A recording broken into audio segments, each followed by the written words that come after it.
Double engine की सरकार देवरिया आते आते हाफ जाती है या धुआं निकल जाता है इनके इंजन का। 4 जून के बाद न केवल मंत्रिमंडल बदलने जा रहा है बल्कि ये मीडिया मंडल भी बदलने का काम होगा।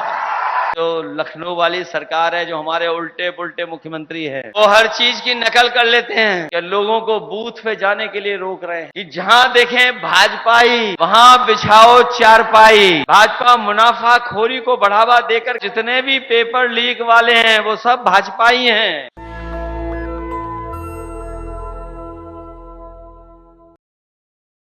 जैसे चुनाव आगे बढ़ रहा है चरणों में, वैसे ही जनता अपने आप चुनाव लड़ रही है। और ये पहला लोकसभा का चुनाव मुझे देखने को मिला है जहां पहले चरण से जनता ने चुनाव अपने हाथ में ले लिया है। और लग तो ऐसा रहा है कि इस बार उत्तर प्रदेश में जो हवा चली है, ये जो माहौल बना है और जिस तरह का समर्थन मिलता चला जा रहा है इंडिया गठबंधन को, मुझे पूरा भरोसा है कि जब वोट खुलेंगे 4 जून को तो भारतीय जनता पार्टी का उत्तर प्रदेश से तो सफाया होना तय है। यही भारतीय जनता पार्टी के लोग जिन्होंने समय समय पर हमें और रात को न जाने कितने बड़े बड़े सपने दिखाए हैं, और जब हम लोग पीछे मुड़ करके देखते हैं तो पाते हैं कि भारतीय जनता पार्टी की हर बात झूठी निकली और इनका हर वादा झूठा निकला। जो 10 साल में और लखनऊ के 7 साल की सरकार में जो हमारे किसानों को, नौजवानों को और आम लोगों को सुविधाएं मिल जानी चाहिए थी, ये सरकार ने सुविधाएं तो दूर, हमारे किसान और नौजवानों के भविष्य पर संकट पैदा किया है। और ऐसा संकट पैदा किया है कि हमें और आपको इनको सबक सिखाना है। ये जो चुनाव होने जा रहा है, हम ये कह सकते हैं कि जिस तरीके से कभी समुद्र मंथन हुआ था, उसी तरीके से इस बार संविधान मंथन होने जा रहा है। और एक तरफ तो वो लोग हैं जो संविधान को बदलना चाहते हैं, लेकिन मैं देख रहा हूं जो संविधान बदलने के लिए निकले हैं, यही जनता उनको इस चुनाव में बदलने का काम करेगी। हम लोगों ने देखा है कि उत्तर प्रदेश के लोग और पूर्वांचल के खासकर लोग जब स्वागत करते हैं तो बहुत शानदार स्वागत करते हैं,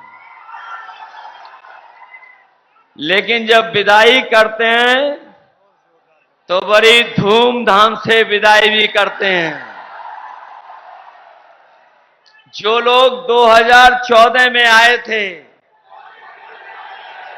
वो 2024 में उनकी विदाई होना तय है।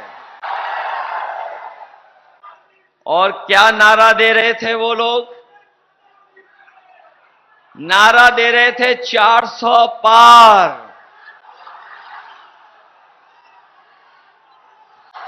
जो लोग 400 पार का नारा दे रहे थे, बताओ 400 हार रहे हैं कि नहीं हार रहे हैं? न केवल हारने जा रहे हैं बल्कि उनके नारे की बात तो हमें बाद में समझ में आई।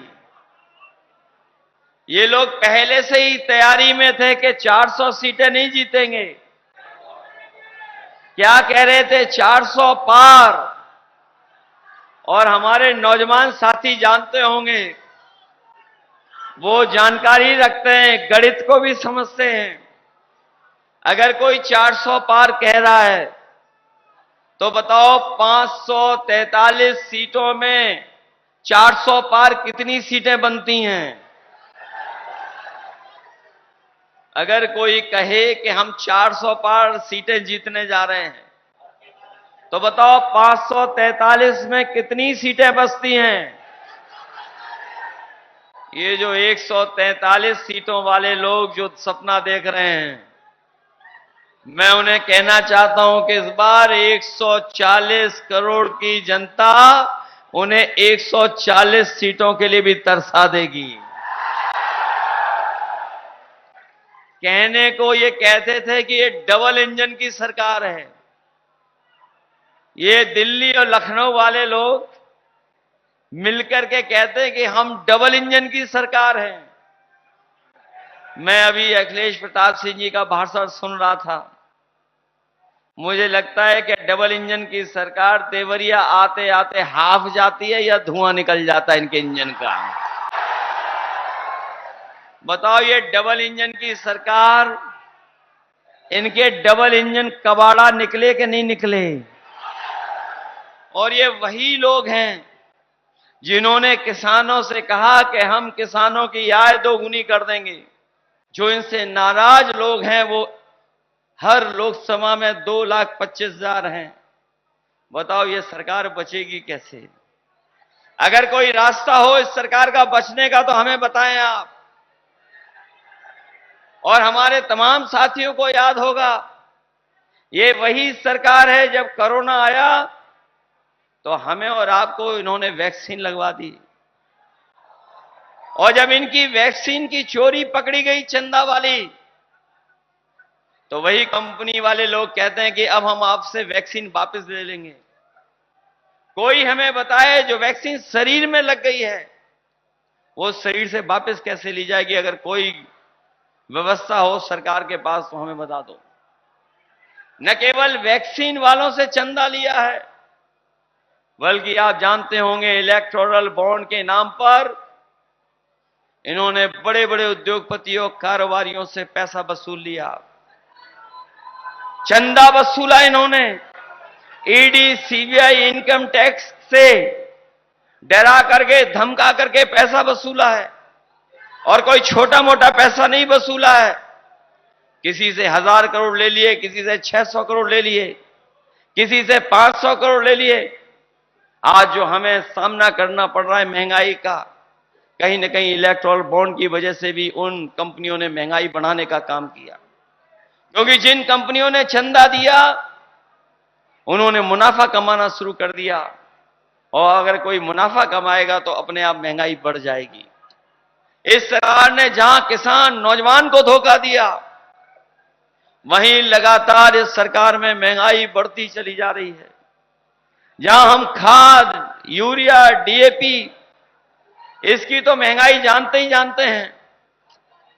लेकिन आपने देखा होगा इस सरकार में हर चीज महंगी हो गई है। चाहे वो डीजल हो, पेट्रोल हो, खाने की चीज हो, बाजार में दवाइयां हो, और यहां तक कि हमारे नौजवान जानते होंगे, पहले बताओ मोटरसाइकिल कितने रुपए की आती थी और आज मोटरसाइकिल की कीमत क्या है?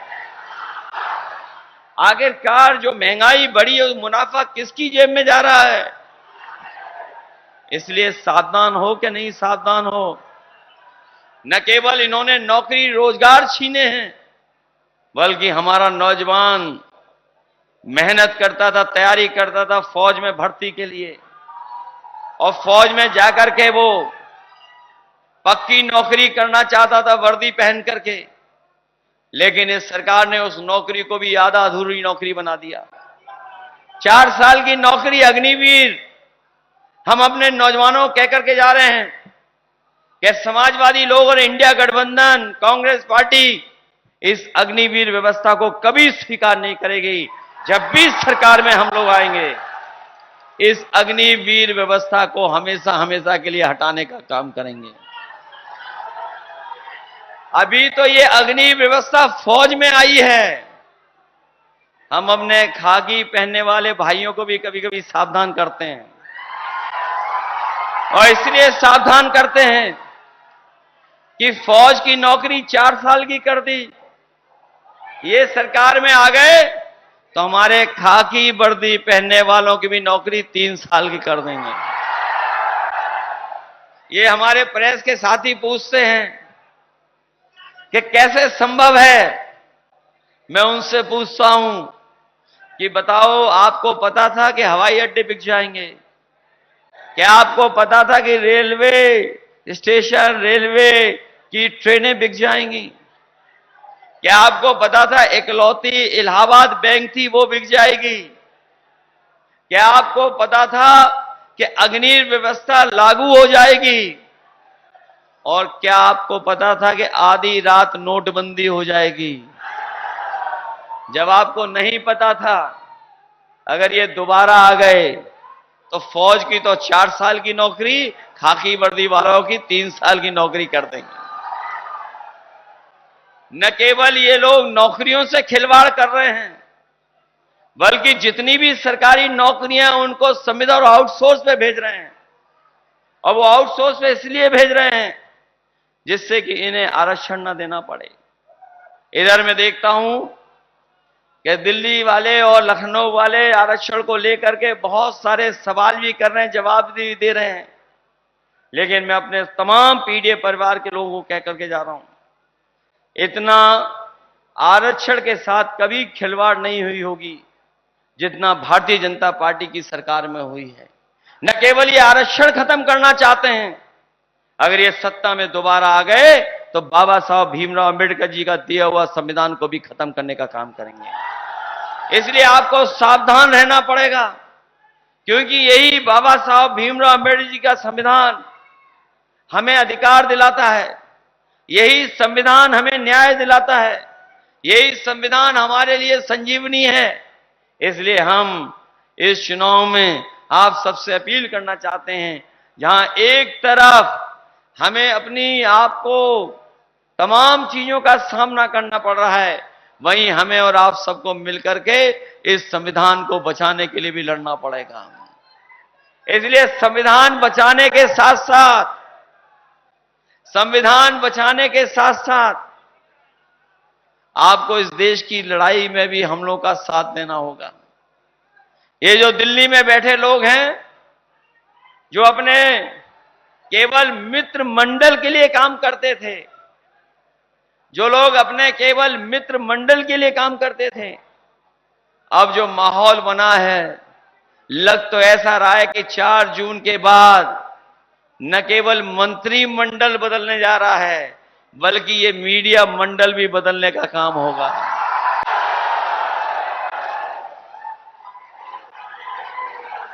मंत्रिमंडल तो बदलेगा ही बदलेगा, लेकिन मीडिया मंडल भी बदलेगा। और मीडिया मंडल के साथ साथ आपको पता होगा कि इंडिया गठबंधन, कांग्रेस पार्टी और समाजवादी पार्टी ने तय किया है कि जिस तरीके से बड़े बड़े कारोबारी उद्योगपतियों का इन्होंने कर्ज माफ किया है, अभी तो सुनने में आता था 16 लाख करोड़, लेकिन अब हिसाब किताब फिर लगा है। पिछले 10 साल में भारतीय जनता पार्टी ने बड़े बड़े कारोबारी उद्योगपतियों का 25 लाख करोड़ से ज्यादा पैसा कर्ज का माफ किया है। और जब इन्होंने नियम बनाया, तो नियम बनाया कि जिन लोगों ने भी बैंक से 5 करोड़ से ऊपर का कर्ज लिया है, उनका कर्ज माफ होगा। इसमें हमारा किसान और गरीब रह गया, उसका कर्ज माफ नहीं हुआ। हम जो लखनऊ वाली सरकार है, जो हमारे उल्टे पुल्टे मुख्यमंत्री है, वो हर चीज की नकल कर लेते हैं। जो लोग मन की बात करते थे, जो मनमर्जी थे, मन की बात करते थे, हम उनसे कहना चाहते हैं कि अब मन की बात नहीं चलेगी, अब संविधान की बात चलेगी। अब नाम वाली सरकार नहीं चाहिए हमें। आपको गरीब लोगों को नाम वाली सरकार नहीं चाहिए, सरकार हमें काम वाली चाहिए। जो लोग डबल इंजन की सरकार बोलते थे, उनके इंजन आपस में टकरा रहे हैं, और उसका परिणाम यह है कि सबसे ज्यादा जनता का नुकसान हो रहा है। न दिल्ली से लाभ मिल रहा है, न यूपी से लाभ मिल रहा है। जो सुविधाएं दिल्ली वालों को देनी थी और यूपी वालों को देनी थी, आपके पड़ोस में रहकर भी मुख्यमंत्री जी को जो करना चाहिए था वो नहीं कर पा रहे हैं। और उसका परिणाम यह है कि सबसे ज्यादा संकट में अगर कोई है तो गरीब है। और न केवल गरीब के साथ भेदभाव हो रहा है, बल्कि कई मौकों पर हम लोगों ने देखा है जो हमारे अपने लोग हैं उनके साथ अन्याय भी बहुत हो रहा है। भेदभाव तो है ही है, लेकिन ये सरकार अन्याय भी करती है। कई मौकों पर देखा यहां का आम आदमी खड़ा हो गया था अन्याय के खिलाफ, तब जाकर के सरकार को झुकना पड़ा था। इसलिए ये चुनाव संविधान बचाने का तो है ही है, साथ ही साथ हमें और आपके आने वाली पीढ़ी के भविष्य को बचाने का भी चुनाव है। इसलिए मदद करना, सहयोग करना, और जो माहौल बना है उससे भारतीय जनता पार्टी के लोग घबराए हुए हैं। वो सोचते हैं कि अब पूर्वांचल की धरती उन्हें हटाने जा रही है, उन्हें हमेशा हमेशा के लिए हटाना चाह रही है। ये आखिरी वक्त पर कुछ न कुछ मैनेजमेंट करेंगे। उस मैनेजमेंट के लिए आप सावधान रहोगे कि नहीं रहोगे? जो चुनाव हो चुके, जहां सरकार घबरा रही है, वहीं देखने को यह भी मिल रहा है कि लोगों को बूथ पे जाने के लिए रोक रहे हैं। हमारे देवरिया के साथी, पडरौना के साथी, कहीं ऐसा तो नहीं कि आप घबरा जाओगे? अगर ये रोकें तो पहुंच तो जाओगे बूथ पर, अपना वोट तो डालोगे। और आखिरी का जो मैनेजमेंट होता, जो ये आखिरी में मैनेजमेंट करते हैं, उससे सावधान रहोगे कि नहीं रहोगे? न केवल सावधान रहना है, अगर कोई मैनेजमेंट करने आए तो उसे पकड़ना भी है। पकड़ करके कुछ सवाल भी पूछ लेना उन लोगों से। उनसे सवाल पूछोगे कि नहीं पूछोगे? हालांकि हमने सुबह ही सुबह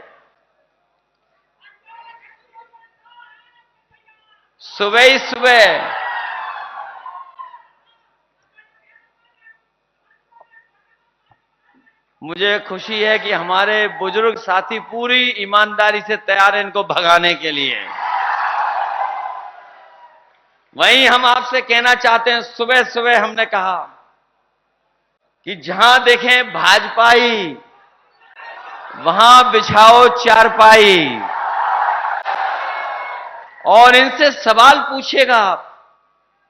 जब ये भाजपाई आपके साथ आए, आपको मिल जाए मैनेजमेंट करते हुए कहीं गांव में, किसी कोने में, किसी गरीब के पास, तो उनसे पूछना कि भाजपा संविधान क्यों बदलना चाहती है।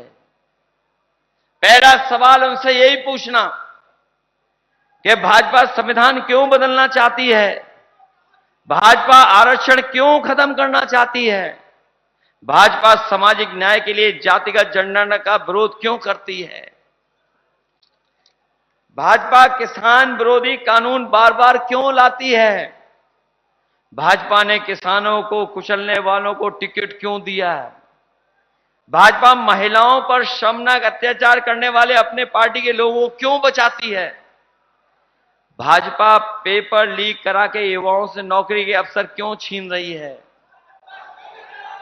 वैसे तो हमारे लखनऊ वाले मुख्यमंत्री जी के पास हमेशा बुलडोजर तैयार रहता है, लेकिन इधर देखा है जितने भी पेपर लीक वाले हैं वो सब भाजपाई हैं। उनके लिए आज तक बुलडोजर नहीं चालू हो पाया इनका। इसलिए नौजवान साथियों इनसे पूछेगा कि पेपर लीक करा के युवाओं से नौकरी के अवसर क्यों छीन रहे हैं। भाजपा मुनाफाखोरी को बढ़ावा देकर के कारोबारियों से चुनावी चंदा वसूलकर महंगाई क्यों बढ़ा रहे हैं। जिन लोगों ने इलेक्टोरल बॉन्ड के बारे में पढ़ा होगा, जाना होगा, वो जानते होंगे जब से इलेक्टोरल बॉन्ड की जानकारी जनता को हो गई है, तब से भारतीय जनता पार्टी के लोगों का बैंड बज गया है और उनकी पोल खुल गई है। नेशनल दस्तक की आपसे गुजारिश है कि अगर इसको बचाना चाहते हैं तो नेशनल दस्तक को सब्सक्राइब करने के लिए रेड कलर के सब्सक्राइब बटन को दबाएं, फिर बेल आइकन की घंटी दबाएं। नेशनल दस्तक को बचाने के लिए बहुत जरूरी है कि हर खबर को शेयर करें, लाइक करें, कमेंट जरूर करें।